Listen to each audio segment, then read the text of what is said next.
Hey everybody, how's it going? I'm Sethum and welcome back to another video for Raid Shadow Legends. In this video, folks, what I am going to be doing is I am going to be putting together all of the little cutscenes and cinematics for the game. Obviously, this requires that I have played the campaign, and this is for your enjoyment. So if you guys enjoy this video, please don't forget to support me on the channel by hitting that like button, subscribe to the channel for more similar content from myself, and if you have just subscribed, why not check out some of my other videos and guides here on this channel. Who knows, you might just enjoy them. Also, for those interested, you can always find me on the Sethtopia Discord. Links to this, of course, you can find down below in the video description, as well as in a pinned comment from myself. And of course, for those that do like it, don't forget to hit that bell icon so that you get notified when I upload new videos and content to the channel. And I will be doing some beginner's guides and stuff like that for the game, for those that have picked up the game and seem to like it. So let's get into it.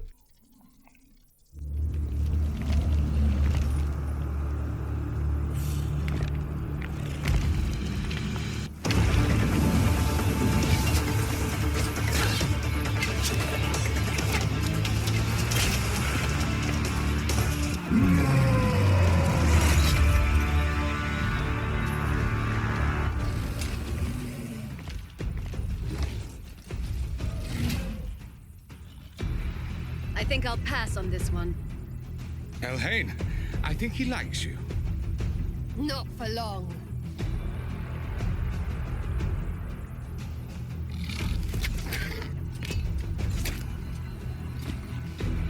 Well shot! Where did you learn that? Hunting orcs.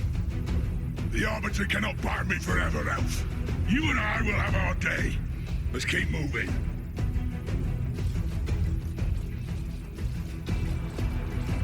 Four of them! Come on! Which of you filth dies first today? Thel, we really don't have time for this. Very well. Take them.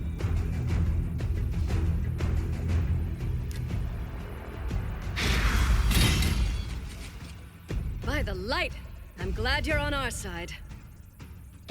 Yes, just one big happy family, mortal. Move along, the sooner we win, the sooner I'm free of you. Spread out. The artifact should be here somewhere.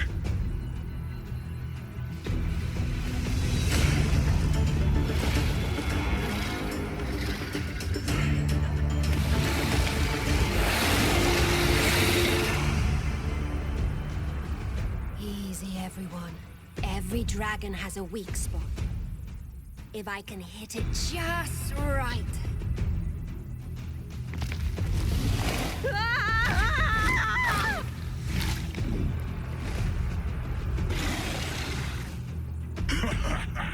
I think I like this dragon.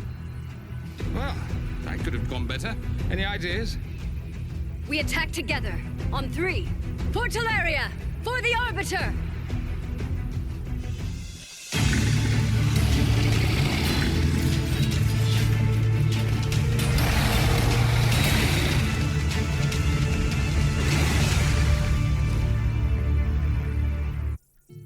I thought these champions may have been the ones.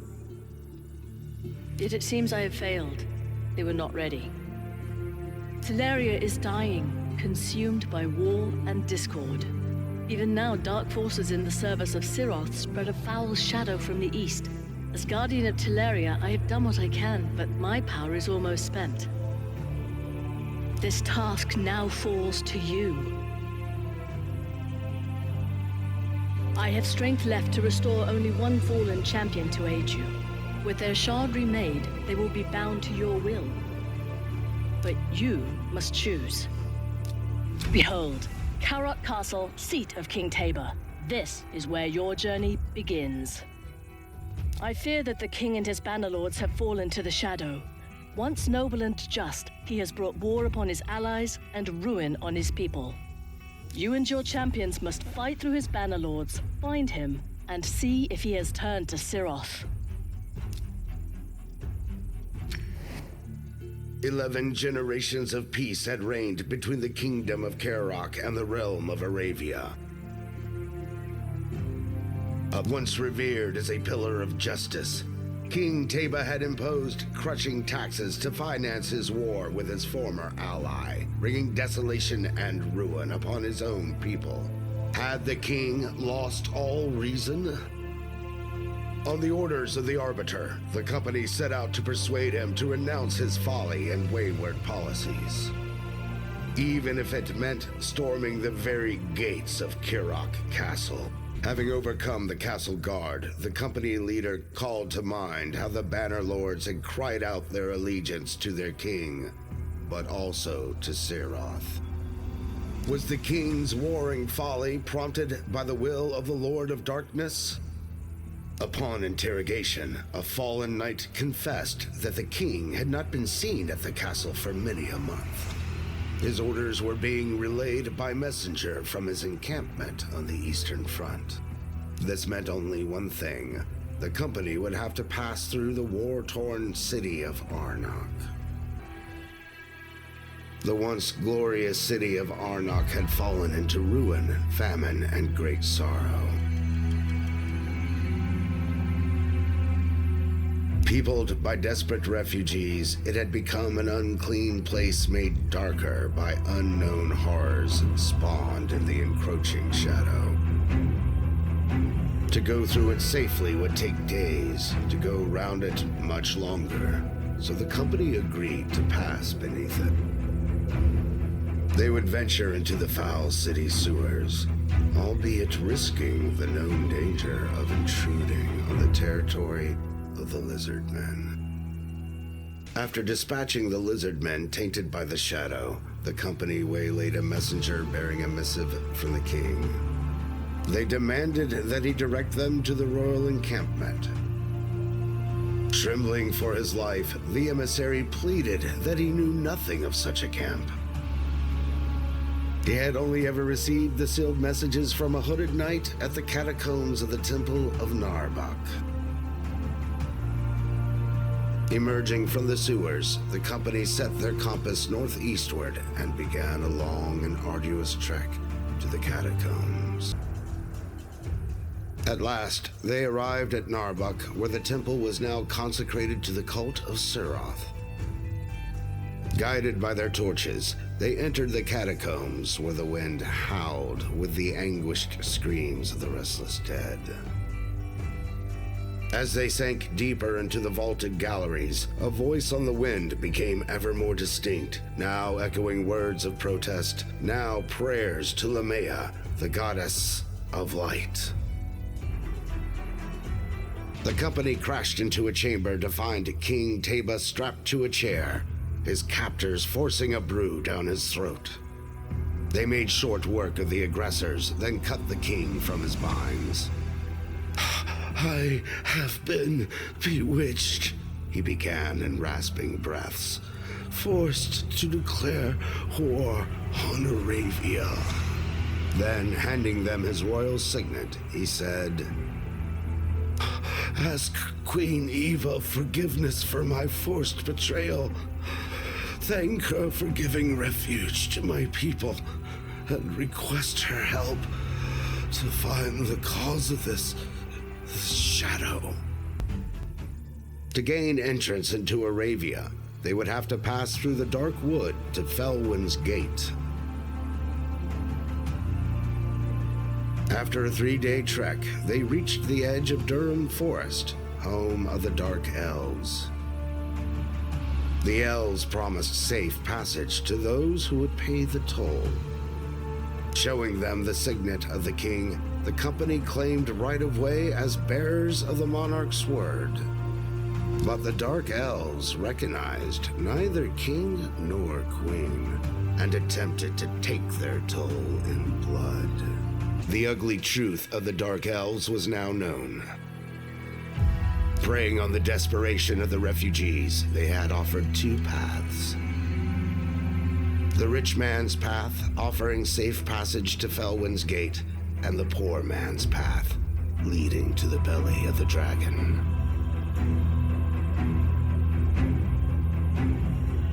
The company blazed ahead to meet the Elven Queen of Aravia, an ancestral ally of Kaerok.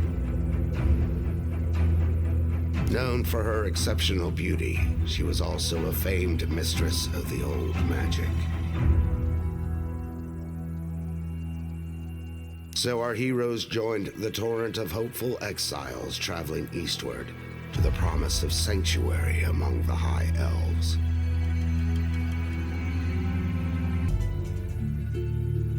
Arriving at the snow-clad moor that sloped down to Felwin's Gate, the company surveyed the grim scene before them. A multitude of half-starved refugees. Human folk, lizard men, elven, the many peoples of Teleria, all camped in the frozen mud outside the battlements of the Great Gate, now barred. Ogren and Skinwalker guards were denying them entry, telling them to clear off back to their homelands. The company agreed to force their way through and unbar the passage. They emerged victorious on the other side and opened wide the colossal gate to let through the multitude. Amid great acclaim, the company followed the road northward to the Palace of Aravia. But before leaving the gate, a wounded skinwalker seized hold of one of them and growled, "See what you do. Not good. We bar gate for reason. None can help them now."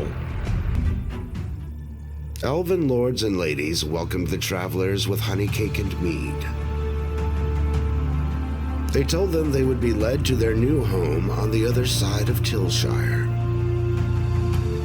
Wasting no time, the company hailed the Elven Guard to demand audience with the Queen. They offered to give her news of her friend and ally, King Teba. The Queen bids you welcome and friendship. She awaits you in her rooms. Our heroes advanced, nonetheless with caution, into the magnificent palatial hall. They reeled in horror at what they found. It was she who had betrayed the king, had fomented the war between Kaerok and Aravia. But to what end? What bargain had she struck? The company now realized that the Skinwalkers had barred Felwin's Gate for good reason.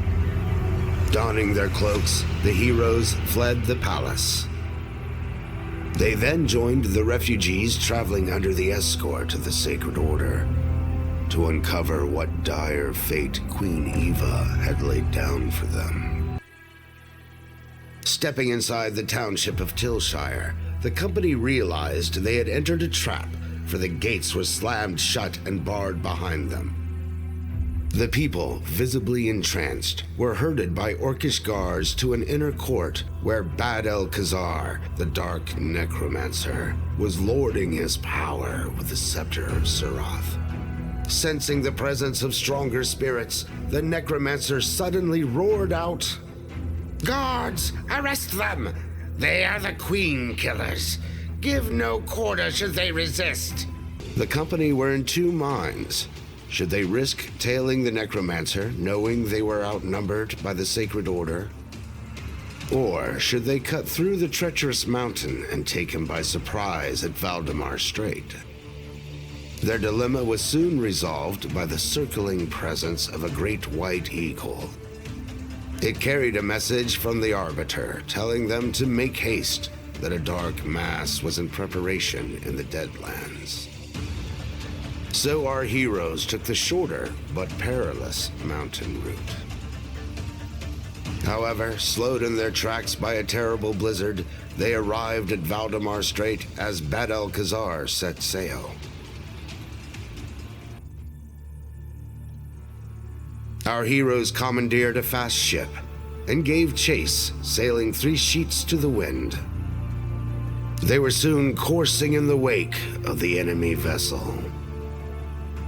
And as the sun touched the horizon, they came broadside and boarded for a final confrontation with Bad-el-Khazar.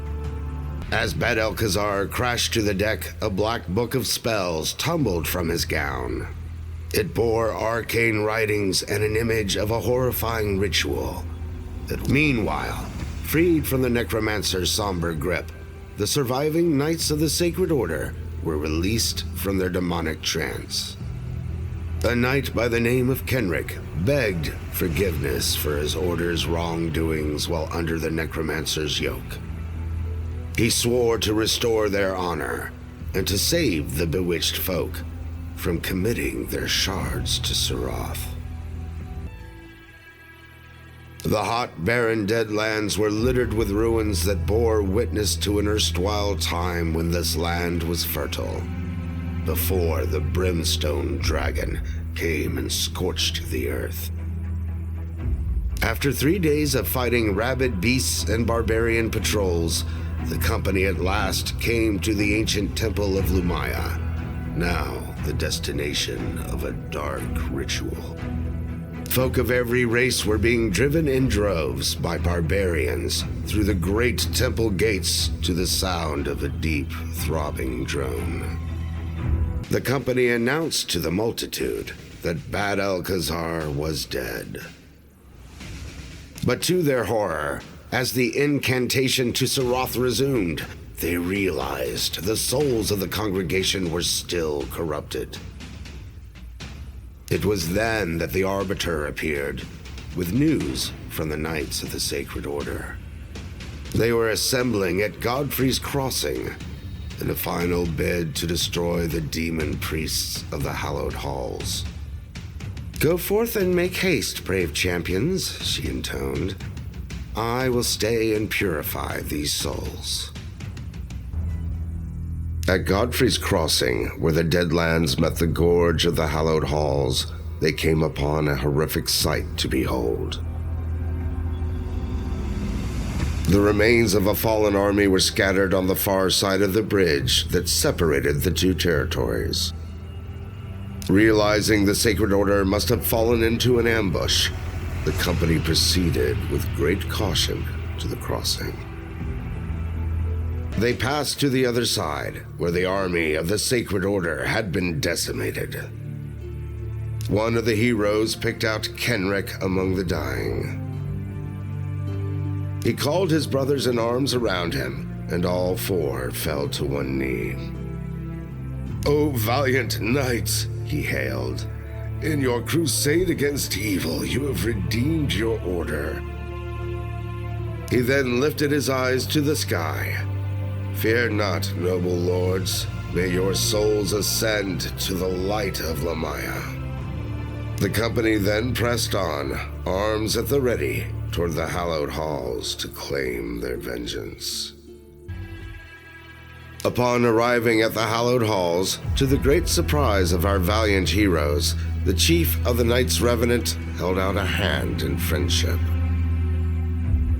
"Great warriors," he bellowed from the hall steps, "let us join hands in blood. Your valor will receive far greater reward in the design of Seroth than in the failing light of Lumaya." The spell of the shadow was at its most potent in these halls. But our heroes, with hearts still pure and noble, remained loyal to the righteous light and offered only one answer. "Mortal scum!" roared the demon priest as he prepared to deliver his final assault. "Dead heroes cannot change the fate of this world." But in a tremendous blaze of might and fury, the company swiftly dealt a crushing blow. As the demon priest lay mortally wounded by the fires of hell, in a strange demonic voice he howled, "Fools! You do not see what I see!" Then, in one last fiendish effort, he thrust out a hand and conjured a vision in flames of hellfire. It was a vision of their death. Was the sinister prophecy of the demon priest but a sham to prevent them from blazing a trail to the source of evil? Whatever the outcome, our four heroes had no choice but to approach the Brimstone Path that led to the very source of the shadow. Still they strove onward, battling their way through hellfire to the Brimstone Gate. This, the portal of Seroth, was sucking the living light from Tilshire. Here they would have to end the corruption and restore the balance between the forces of darkness and light. By the light of Lumaya, the company vanquished the guardians of Serath and the fell demon Kivos. But alas, it soon became clear that the priest's prophecy would be fulfilled. For only the combined force of their shards could unleash enough power to seal the dark portal. Our heroes bravely stepped forward and, together, offered the ultimate sacrifice to cast out the shadow from the world. But wait, O champion. The story endeth not here. For the portal will open again, Serath will return, and the shadow will loom larger. Until that day comes, return to Tilshire. Hone your skills and seek out new champions. You will need them all soon enough.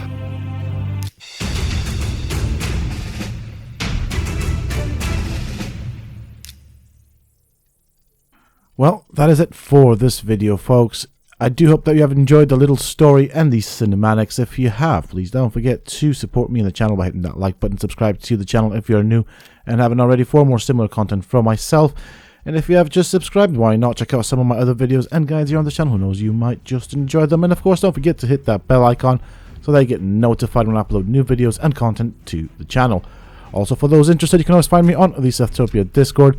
Links to this, of course, you can find down below in the video's description, as well as in a pinned comment from myself. Until next time, stay safe, folks.